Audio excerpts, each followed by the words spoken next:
inconditionnel de la revue de presse. Un plaisir de vous retrouver. Bonjour. L'actualité, c'est toujours l'investiture du président Romuald Wadaï. Décryptage info de ce mercredi 20 mai 2026 annonce les temps forts de la cérémonie du 24 mai 2026. Décryptage info signale que 6 000 invités sont attendus à cette cérémonie. Le Télégramme ajoute que les derniers réglages sont faits. Un cérémonial minutieusement orchestré et puis il n'y aura pas de chef d'État étranger, annonce le Télégramme. Au dit de Libération, c'est une cérémonie sous le signe de la solennité républicaine. Une transition de pouvoir millimétrée sous le sceau de la sobriété, pense la boussole. Selon la boussole, ce sera une cérémonie condensée en 1 heure. La passation de charge du 24 mai prochain est un grand tournant, opine l'Indépendant. À sa manchette, le potentiel se focalise plutôt sur le premier gouvernement de Romuald Wadaï et le rythme de travail.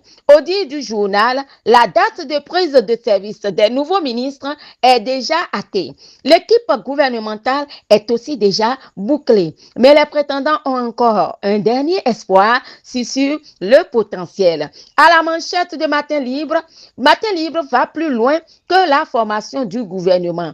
Défi numérique et la gouvernance Romuald Wadaï. Le nouveau président veut faire du Bénin un hub digital ouest-africain, écrit Matin Libre. Nous allons au Conseil économique et social. Diog Benou, le président de l'Assemblée nationale, prône un voisinage républicain fertile avec l'Assemblée nationale. C'est Décryptage Info qui l'a remarqué. Le président de l'Assemblée nationale s'est prononcé à l'occasion de l'ouverture de la deuxième session extraordinaire du CES, précise le Télégramme.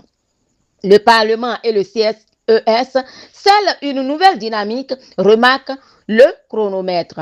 Une autre institution fait parler d'elle. Il s'agit de la Haute Autorité de l'audiovisuel et de la communication HAC.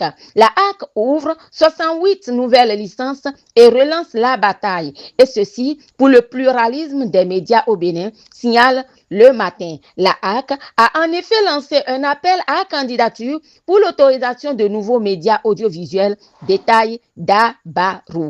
Inconditionnel de la revue de presse, déclaration d'existence des associations, un montant fixé par le pouvoir. L'informateur en parle et explique que, s'agissant de la déclaration d'existence des associations, le gouvernement vient de rendre public le montant à payer par l'ensemble des sociétaires.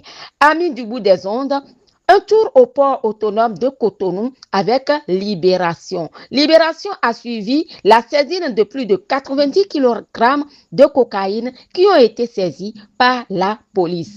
Nous parlons maintenant santé, accouchement sans douleur au Bénin.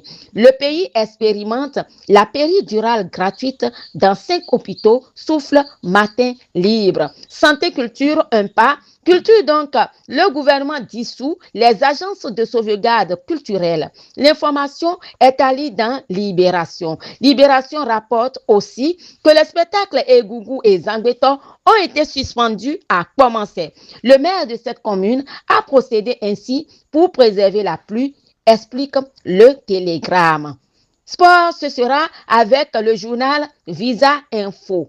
Éliminatoire de la CAN 2027, les Guépards héritent d'un groupe piège. Burkina Faso, le grand favori. Mauritanie et Centrafrique, deux potentiels outsiders.